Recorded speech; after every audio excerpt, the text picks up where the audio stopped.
हे कृष्ण करुणा सिंधु दीनबंधु जगतपते गोपेश गोपिका कांत राधा कांत नमस्तुते तप्त कांचन गौरांगी राधे वृंदावनेश्वरी वृषभानुसुते देवी प्रणमामि हरि प्रिय। जय जय राधा वल्लभ श्री हरिवंश श्री वृंदावन श्री वंचन। आज के दिव्य सत्संग में भगवान श्री कृष्ण के प्रकट होने की कथा हम कहेंगे। जय जय श्री राधा वल्लभ श्री हरिवंश। श्री राधा वल्लभ लाल के श्री चरणों का एकमात्र आश्रय ही हमारे जीवन का उद्देश्य है। मेरे राधा वल्लभ लाल के गोरे और सांवले चरण ही हमारी वह स्थिति है जिसको हमें प्राप्त करना है। जीवन का परम लक्ष्य यही है, क्योंकि भगवान की शरणागति प्राप्त करके ही हम परम सुख प्राप्त कर सकते हैं। संसार में कहीं सुख नहीं है। आप देख लो, अनुभव कर लो, उसके बाद मेरी बात को मानना। संसार में कहीं सुख नहीं है। भगवान की शरण में रहकर आप इस दुखालय संसार में भी सुखी रह सकते हो। भगवान का भजन करके, भजन में क्या क्या आता है ये भी आप नोट करिए। भजन में भगवान का नाम, भगवान के गुण लीलाओं का चिंतन करना, श्रवण करना, सुनना, वहीं कीर्तन करना, संत महात्माओं की सेवा करना, भगवान से प्रेम करना, भगवान की सेवा करना, यह सब भजन का अंश है। तो भगवान का भजन करके आप इस दुखालय संसार में सुख को प्राप्त कर सकते हो, आनंद को प्राप्त कर सकते हैं।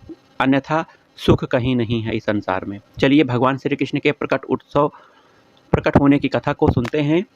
भाद्रपद कृष्ण पक्ष की अष्टमी को अर्धरात्रि के समय मंगल भगवान का आविर्भाव होता है।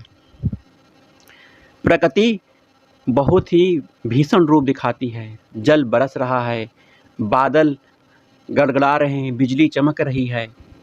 वहीं रात्रि घोर अंधकार से घिरी हुई है। आकाश काले मेघों से आच्छादित है। विद्युत की भीषण चमक, ब्रज ध्वनि से सभी जीव भयभीत भी हैं। इधर कंस के कठोर कारागार में परम साधु स्वरूप वसुदेव और देवकी लोहे के श्रृंखला से आबद्ध हैं, अर्थात उनको बेड़ियों से जकड़ के रखा है कंस ने। और चारों तरफ, कारागार के चारों तरफ सैनिकों का पहरा लगा दिया है। इतने सैनिकों के पहरे का आवरण है कि उसे कोई तोड़कर अंदर नहीं जा सकता है। इसी बीच स्वयं भगवान के अवतीर्ण होने का शुभ समय भी आ जाता है और तुरंत सभी विघ्न बाधाएं दूर हो जाती हैं। जब भगवान आते हैं तो आप कितना भी पहरा क्यों ना लगा दो, कितने भी कठोर प्रतिबंध क्यों ना लगा दो, भगवान को आने से आप नहीं रोक सकते हो। कंस ऐसा कर रहा है, लेकिन वह असफल ही होगा और हुआ भी। चंद्रमा रोहिणी नक्षत्र पर स्थित है और आकाश के समस्त ग्रह नक्षत्र तारे शांत और सौम्य हो जाते हैं। दिशाएं निर्मल प्रसन्न हो जाती हैं जब मेरे प्रभु आते हैं। आकाश में तारे भी चमकने लगते हैं। नदियों का जल निर्मल हो गया उस समय। रात्रि के समय सरोवरों में कमल भी खिल गए जब मेरे प्रभु आए थे। वनों में वृक्ष समूह सुगंधित पुष्पों से लद गए। फिर क्या हुआ, पक्षी मधुर मधुर गान भी करने लग गए। भ्रमर की गुंजार से वन भूमि बहुत ही मुखरित हो गई। पवित्र शीतल मंद सुगंध वायु बहने लग गई। ब्राह्मणों के हवन कुंडों की बुझी हुई आग फिर से जल उठी और वहीं असुरों के द्रोह पात्र साधुओं का चित्त प्रसन्नता से भर गया, क्योंकि कंस ने साधुओं को पर बहुत प्रताड़ना की थी। और जब साधुओं को यह बात पता लगी कि आज भगवान अवतीर्ण हो रहे हैं, भगवान प्रकट हो रहे हैं, उनके चेहरे खिल उठे, हृदय प्रसन्न हो उठा कि हमारे तारनहार आ रहे हैं।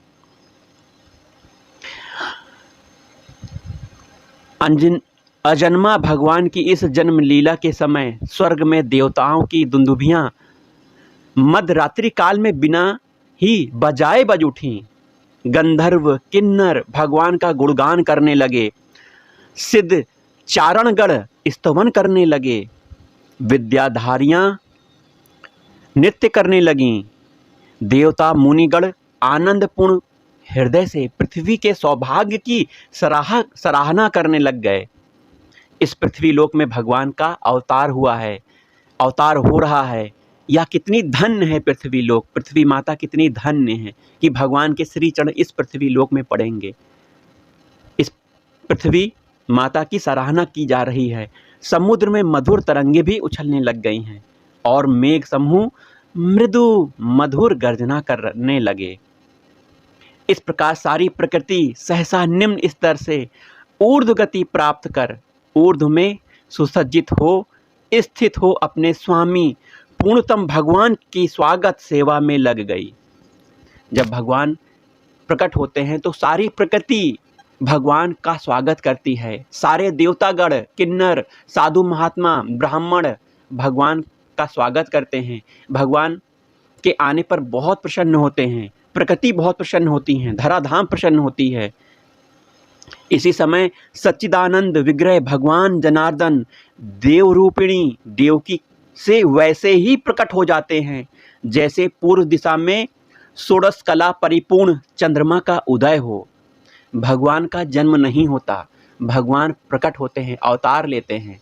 रामचरितमानस में भगवान राम के प्रकट होने पर तुलसीदास जी ने गाया है, भय प्रगट कृपाला दीन दयाला कौसल्या हितकारी हर्षित महतारी मुनि मनहारी अद्भुत रूप विचारी।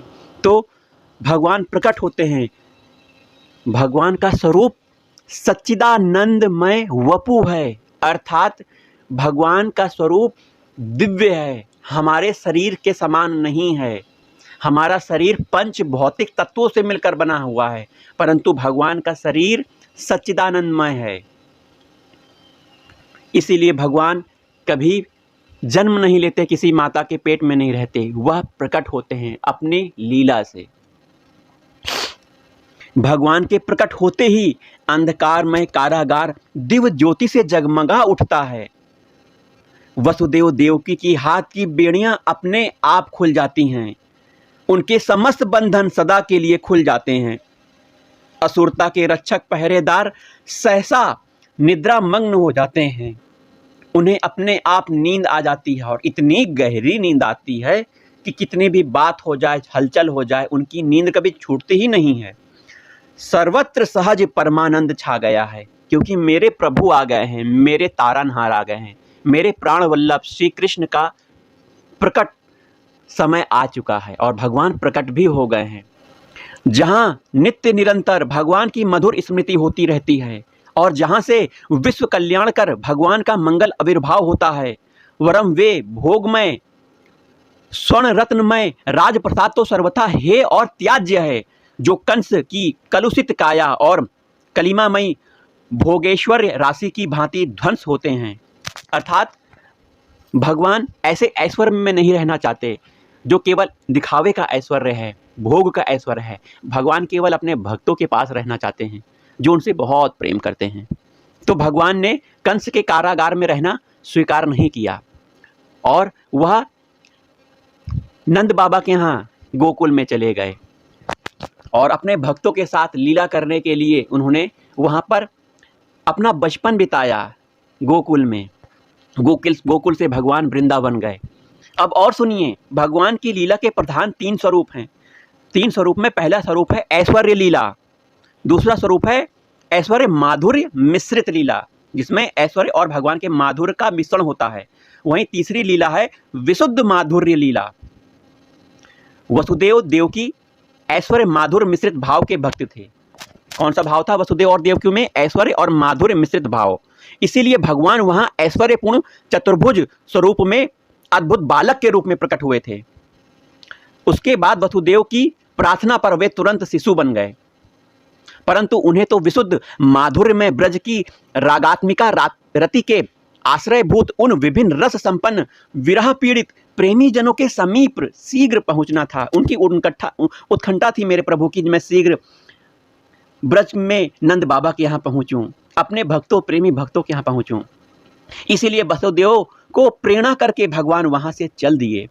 भगवान का प्राकृतिक परम प्रेम जितना विशुद्ध त्यागमय माधुर्य जगत में प्रकाशित तथा पुष्ट होता है, उतना कामना वासना आसक्ति गंध लेश मात्र युक्त ऐश्वर्य जगत में नहीं होता।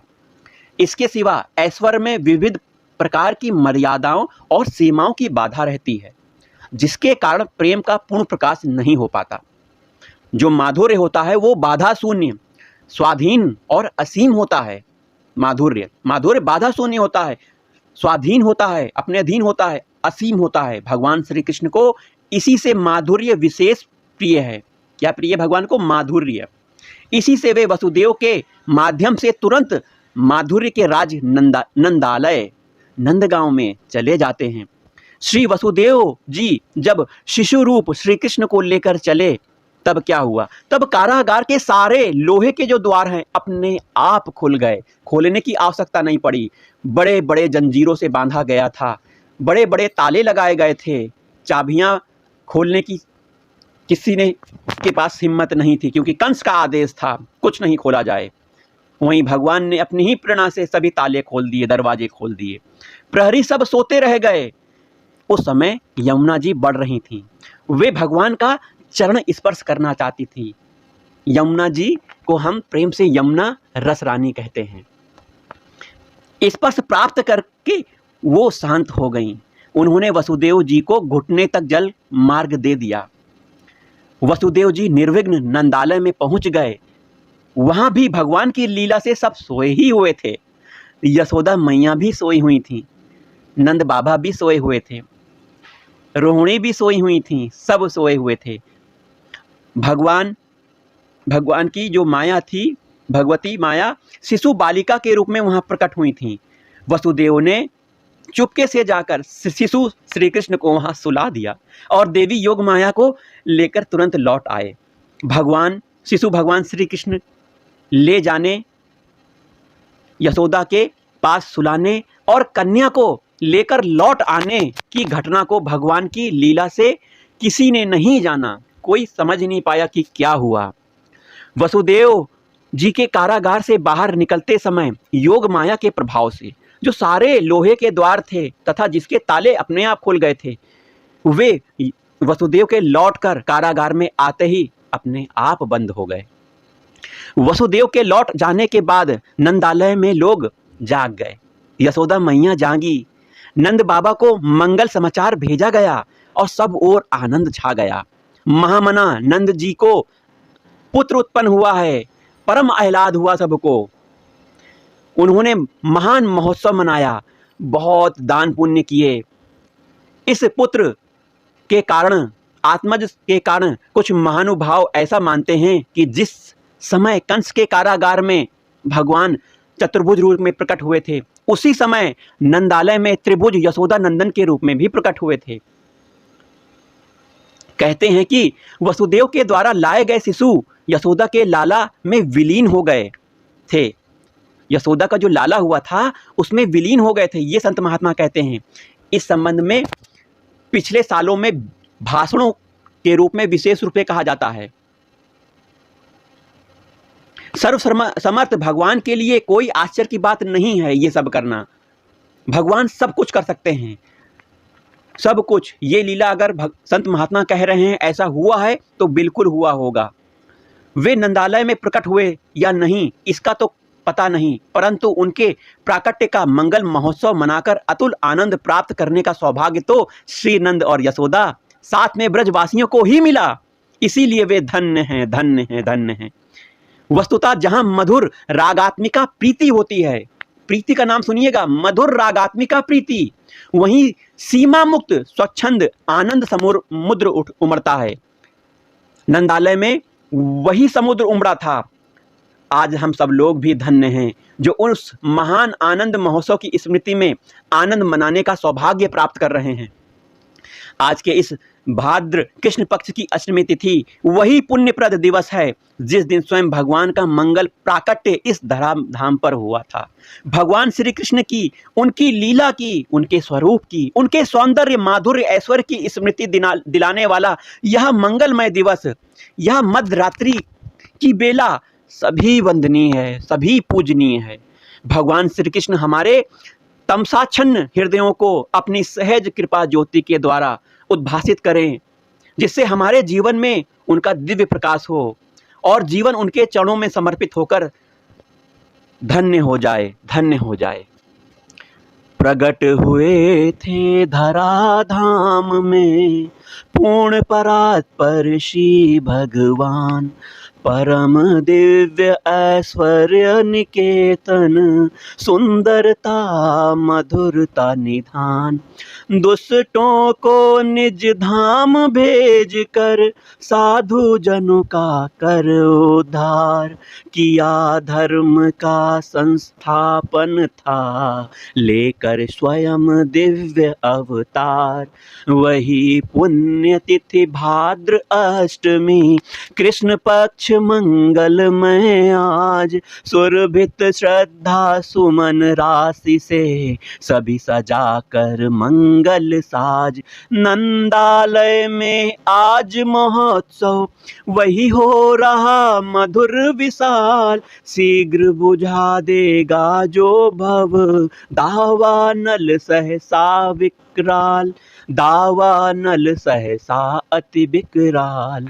हम भी सब मिल आज मनावे वही महोत्सव मंगल रूप, भोगा शक्ति विनाशक भव बाधा हर, दायक प्रेम अनूप। प्रेम कृष्ण का, प्रेम कृष्ण में स्वयं कृष्ण ही निर्मल प्रेम। हमें मिले बस एकमात्र वह, वही हमारा योग क्षेम। कृष्ण नाम गुण गाओ अविरत, प्रेम सहित नाचो तज लाज। बनो कृष्ण भक्तों के अनुगामी सहित समाज। मधुर मनोहर मंगलमय श्री राधा माधव सब काल, मधुर मनोहर मंगलमय श्री राधा माधव का काल। करते रहो स्मरण नित संतत, पल पल होते रहो निहाल। करते रहो स्मरण नित संतत, पल पल होते रहो निहाल। जय जय राधा वल्लभ श्री हरिवंश, श्री वृंदावन श्री वंचन।